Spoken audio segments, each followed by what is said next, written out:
We're back.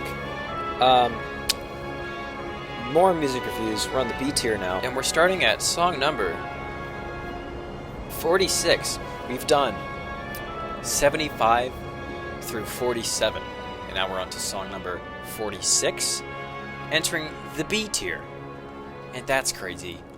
To start it off, I guess we got West Texas. I don't know. I'll just trim it together. That's a good intro. West Texas by Greyson Chance on his album Portraits. This guy's got lovely hair. Honestly, that was a stupid comment. I don't know what I was going for with that. The coolest thing about this track is the synth chords on the bottom. You can hear right from the start and kind of just perpetuate throughout the whole thing. It's A flat, D flat, E flat minor, D flat. The minor E flat on the third chord gives it so much more interest. You know, honestly, I like to think it was a mistake that he was just screwing around, played the wrong chord, and then decided to stick with it. And that's honestly how a lot of music is written. Could have been intentional, though. I don't want to discredit him. But regardless, the minor E flat keeps it fresh. It would be very boring if it was an E flat major. My only other complaint with the song is the snare. It sounds like two wood blocks together in a big room, and then they just EQ'd out the lower frequencies. And that's a stupid nitpick, but I just think it's a little distracting. But all in all, this song is great because of the chord progression, and his voice is very nice, and I like it. So it ranks quite decently. Run It Back by Rewind Raps on the album You Gonna Help Us Out. The fifth one? Are there four more? No, I don't even know. Okay, listen. This song has 5,319 plays. It should have more. It really should. I have a couple gripes with this guy's flow, but all in all, I mean, the beat is something else. The 808s are interesting. They kind of sound like farts, to be honest, because they have no fade, they're cut off, there's no reverb, and they're pretty crunchy too, so just like a... But the chords are great. It's very heavily polyphonic, which means that there's a lot of these little wandering melody synths floating around on the top. They're like dancing, like little songbirds singing on a lovely spring morning. If Robert Frost, famous American nature poet, made beats, he would have made this beat. I think Robert Frost could have secured a better rapper over it. I have no complaints about the guy's voice. It's just his flow stutters sometimes, and that's a kind of Scrooge when it comes to rapping flow. Rewind Raps. Go run that track up. It's got 5,000 views. That you guys, that's a new wave right there. Number 40. Let me check. Strawberry Fields Forever by Das Beatles on Das Album Magical Mystery Tour remastered. I have very fond memories of Strawberry Fields Forever because it was the first outro song we used for MMA. That stands for Monday Morning Assembly. That was our school TV program that we did for like 2 years. Nostalgia aside from this song, the problem is I just don't really like the Beatles. Look, the Beatles are to all music what the Migos are to rap music. It's like choosing vanilla ice cream when you go to the ice cream store. It's always going to be good. You're never going to have bad vanilla ice cream, but you're not going to have your taste buds exploding from like fudge and caramel swirls and all this crazy stuff. It's just vanilla. You don't even get to put sprinkles on it, to be honest. No, the sprinkles is probably when they went to India and did Yellow Submarine. Those are the sprinkles, and you get like 3 sprinkles. You know, if you listen to any Beatles song pre-Yoko Ono, you're probably going to like it. In conclusion, end of the rant, the Beatles, the Vanilla Ice Cream Band, people love the Beatles. People love Strawberry Fields Forever. I'm not one of them. And on to the next Beatles track that I put right above this one. The other Beatles track, we have Rocky Raccoon by Das Beatles on Das Beatles. The Eponymous on the... Eponymous. Eponymous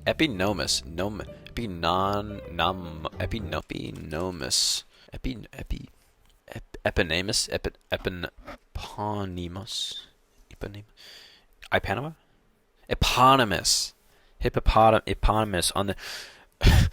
Okay, Eponymous. The next track, Rocky Raccoon, also by Das Beatles, from their I just looked it up. Eponymous, from their eponymous album, 1960, from their eponymous 1968 album. Wow. Hold on, I gotta take a break. This is more of a story in the lyrics. And the lyrics are very interesting, but I have to disregard the content of the lyrics in sake of pursuing the music. And it's really nothing crazy. You've got a prolonged building sequence to accompany the developing tensions in the story. It's a guitar, bass, drums, harmonica, old piano, and a little bit of accordion at 157. A lot of cool instruments. I really wish he would have submitted a Grateful Dead song instead, because I love the Grateful Dead, and that probably would have ranked in my A tier, but that's just the way it goes. Rocky Raccoon's not a bad song. It's better than Strawberry Fields, in my opinion, because Strawberry Fields is annoying. Okay, wait. Rant, just 1 second. Sgt. Pepper's Lonely Hearts Club Ultra Mega Uber Deluxe, and it's 65 tracks. Just like every possible studio rendition recording. Like there's the version where John Lennon dropped a cymbal, and that's like, whoa, that's crazy. The Beatles. I'm just a hater. I'm a Beatles hater. I'm a bug sprayer. On to bigger, better thing. Emmenez-Moi by Charles Aznavour. Charles Aznavour.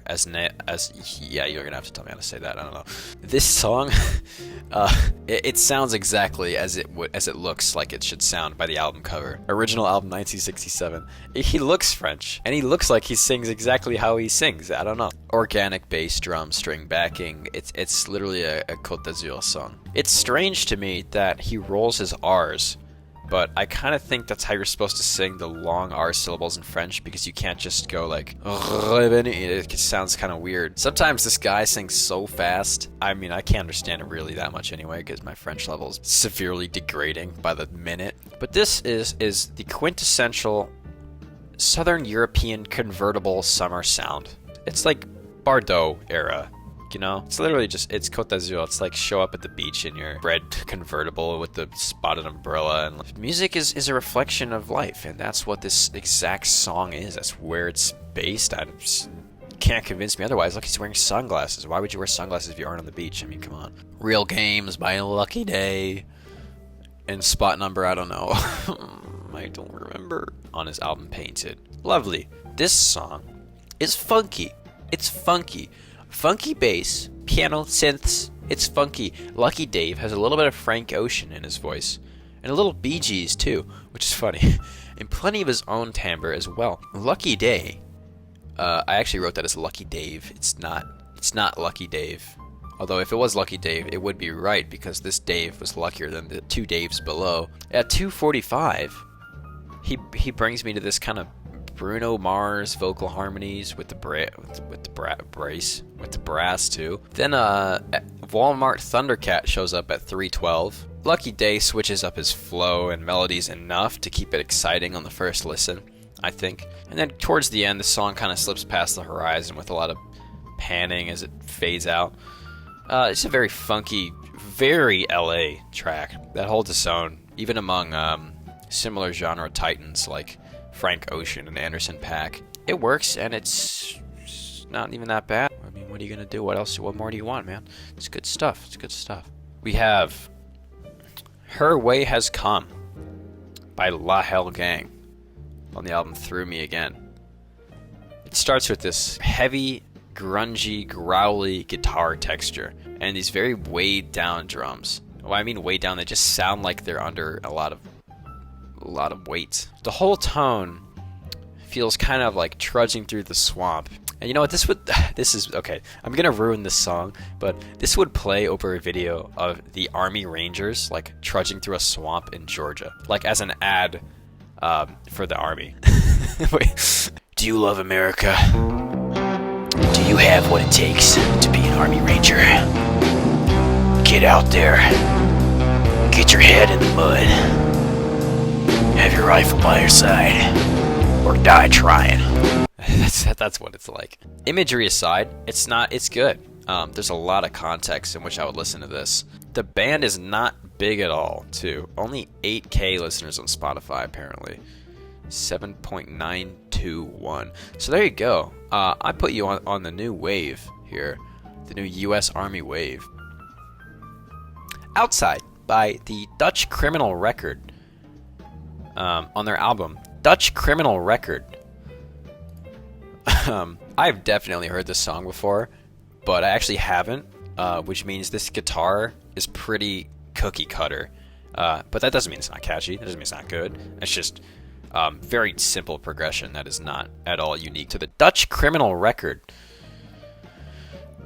These guys, the Dutch Criminal Record, seem pretty low-key, though. I mean, you know, 66,000, looks like a nice little indie band. Where are they from? South Coast indie surf band in Portsmouth, United Kingdom. A blend of 60s pop vocals, interlinking riffs, and blooming harmonies. They received airtime from BBC Radio. That's the only radio station in the United Kingdom. There's not any other radio stations to receive airtime from. The tempo slows down at 134, which is really cool, with these very satisfying, high-reaching chords, followed by this big tempo pickup, again, at 155 to the guitar solo. All in all, though, this is a great track. I mean, this track is definitely a kind of beach, hop in the pool, go back to the beach, hop in the pool, summer day, hence the title, outside. It's a fast-paced song, but decently enjoyable, and it's a very sunny, sunscreeny, blindingly fun track. Thank you for your submission, and we'll be going on to the next one now. Your time has ended. I hope this is 41. I really do, because if this isn't 41, I mean, the calculator says this is 37. Something's wrong. Fall by Lovejoy on Pebble Brain 2021. Awesome chords on this song. Super catchy. Has a lot of momentum. 115, the alternating hi-hat comes in, which accelerates the track to a blinding speed. And in 2 minutes, it stops being nice and really gets into it with these overdriven guitar chords, full drums, singers yelling. It's such an interesting evolution, to be honest. And then at 245, you just go back to the chord stabs from the beginning right to the end. I mean, that's kind of the breakdown of the whole song. I like it, honestly. Yeah, this is definitely one of the best songs in this category. Good stuff. Thanks for the submission. We have Riding Solo. Actually, no, it's Ridin. There's an apostrophe there. Ridin Solo by Jason Derülo. This is one of Jason's early works from about 2010. Like, everybody knows this song. I hope you know this song. It would be a great disservice to the human race if you didn't know this song. Just don't call him Usher in Las Vegas. Don't do that. The problem with this song, though, is the only thing I can think of is the Star Wars Connect Just Dance with the licensed parody version of the song I'm Han Solo, which I will play instead of reviewing the song.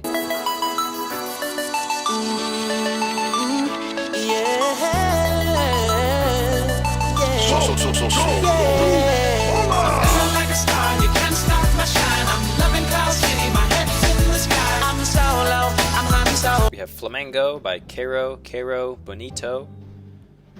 A British-Japanese artist is the lead singer. That's a great mix.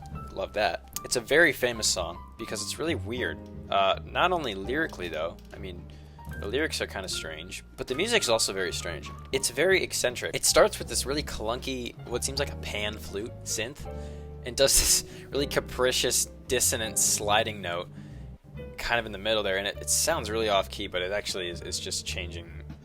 I don't know. I'm just, what am I even talking about? Of course, the lead singer goes into her Japanese verse, and then that's followed by an English chorus. The instrumentation is ever-changing, generally pretty light, which means you can hear silence through the gaps of the instruments. Despite the erratic synth choices, it's really appealing and actually very easy to listen to, even though it's so strange, which is probably why it has 62 million plays. Very good overall. Flamingo. We have Ludwig, the Accursed and Holy Blade.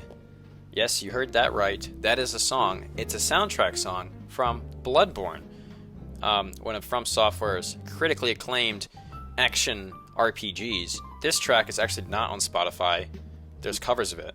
Unlike the Dark Souls 3 soundtrack, where all of the DLC bosses, the extension bosses, soundtracks are on the album, the Bloodborne one is not the same license, I guess, so the track isn't on the main thing. So you have to go on YouTube to listen to it. I have to compare this soundtrack to Slave Knight Gale's soundtrack, because Slave Knight Gale from Dark Souls 3, Ring City, is essentially the same boss. He has a beast phase, and then spoiler, when you kill him in the beast phase, or get him down to low enough health, he becomes more grandiose, more human, I suppose. Essentially stands up and be, oh my god, I thought I saw a shadow. My heart. Dude, like, there's a shadow It just like moved. The problem with this track is that there are refrains where the momentum just lets up. For example, at 144, the string ostinatos on the bottom just stop. And this doesn't sync well because this is a boss fight with one of the most powerful beings in the universe in this game. The music can't just stop in the middle of the fight. It has to keep, I mean, it has to be consistent intensity because at any second you could get stomped on.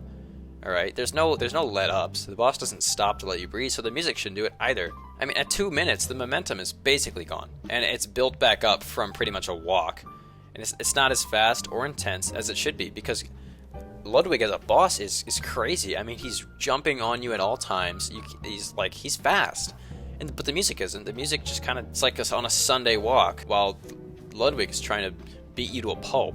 The music is appropriately set though. You know, as much as I want to think it's not, it is. Because the fight actually isn't as impressive as it's supposed to be. That's the same text. I got the same text 3 times. The fight isn't really as cinematic or big or extravagant or impressive as I really thought it was going to be. The cutscene's cool, but Gale's fight is just better. The Gale's fight is an experience. I mean, that's a fight. The theme reflects the fight, and it's more intense. I mean, which one of these is more... Look, I'm going to show you which one of these is more intense of a boss fight.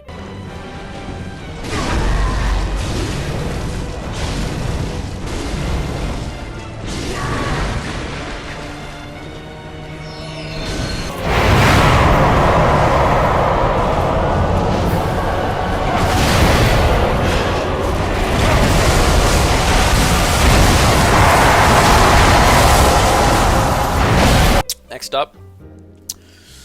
Oh, this is lovely. All right. Well-tempered clavalier. Hold on. On WTC 1, BVW 848, Bach's C-sharp major prelude from the well-tempered clavier. Clavalier. That's a bone. Clavier is the instrument. I don't know.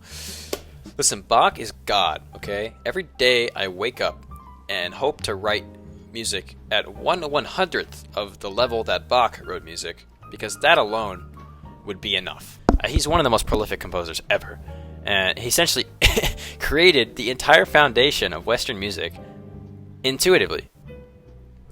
I mean, that's all you need to know about him, really. I don't know how to even approach reviewing the Prelude because I'm not really qualified. Look, to play any composer well, you have to be an excellent pianist, but you also need a level of maturity to interpret the music the way that the composer intended. Bach is no exception.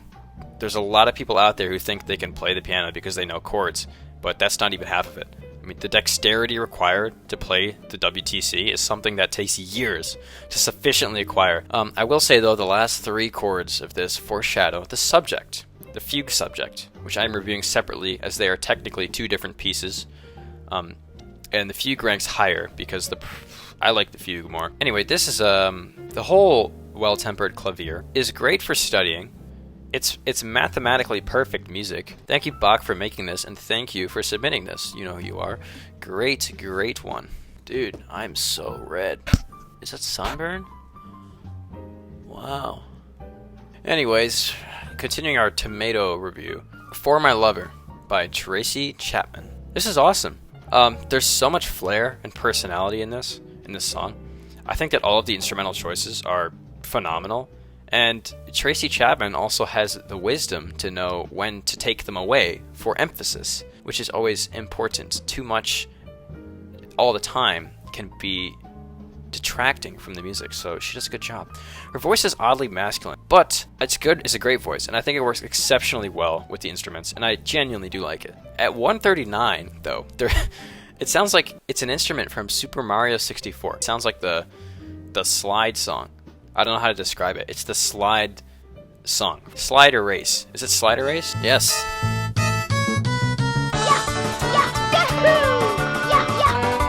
Anyways, this song, other than the Mario 64 part, which is not the fault of the song, is really great. And honestly, I really like it, and I'm going to stick it in one of my playlists right now. Thank you. Alright, next up we've got Sweet Ever After by Ellie Holcomb. Or maybe it's Holcomb or something. I'm not really qualified last name saying age. This is a very sunrise song. What do I mean by that? There's a bright sunrise-esque guitar banjo hybrid ostinato, which means repeated musical idea in the beginning. Just the scale, what is it? The tone, the key. I don't know what the key. It just sounds sunrise. I don't know how to say it. The voice comes in very masculine, very reaching, actually, very high in the range. And the drums kick in at 54, and then the vocals are basically a chorale for what I assume is the chorus, and it's just sunrise-esque. This song would adorn a sunrise or sunset. What makes a song worthy to play at sunrise or sunset? That's a great question that I asked myself. It's rhetorical, so just shut up. That's mean. Sunrises and sunsets are nature's like daily reminder that time just keeps moving, regardless of whether or not you want it to. So sunrise and sunset songs punctuate our scariest and most beautiful realization, which is that everything's going to keep going whether or not we're there. You know, so buckle up, basically. Maybe I'm way overanalyzing this. I think the lyrics are actually subliminally creating this imagery for me, because in the chorus they say sun comes up. So, I don't know. But I thought of this image the second I started this song. It just sounded like a sunrise song. And it's funny how that works. I don't know. Thank you. We have, some of you may be surprised by this, Duckworth by Kendrick Lamar on his studio album, Damn, from 2017. This is actually one of my favorite tracks on Damn. It's got this old school, not so self-serious beat sample that it starts with. And it's a lot less heavy-handed than the rest of this excessively cryptic album, to be honest. At 142, the backing track changes to a more sober choral sample. Shortly after that, we have what is a sample of Atari by Hiatus Coyote, which I will now show you, actually, back to back. I listened to this and I thought I recognized it. I made the connection, and I checked on the internet, and it is the sample of Hiatus Coyote. And I'm just my greatness. The song is really more about the church's chicken incident that he describes more than anything. And when you take the lyrics out again, it's more just, it's still good though. It still has a lot of interest. At 3:30, the whole album kind of plays in reverse. It's not really the whole album, it's selected snippets, but what does it mean? I don't know. But yeah, I mean, I think people would have expected me to put Kendrick Lamar a lot higher, but this song doesn't, it's fine. You know, it's a fine track in my opinion, and it's not his best, but boom. I think that's the end of that for tonight. Holy shit, I'm tired.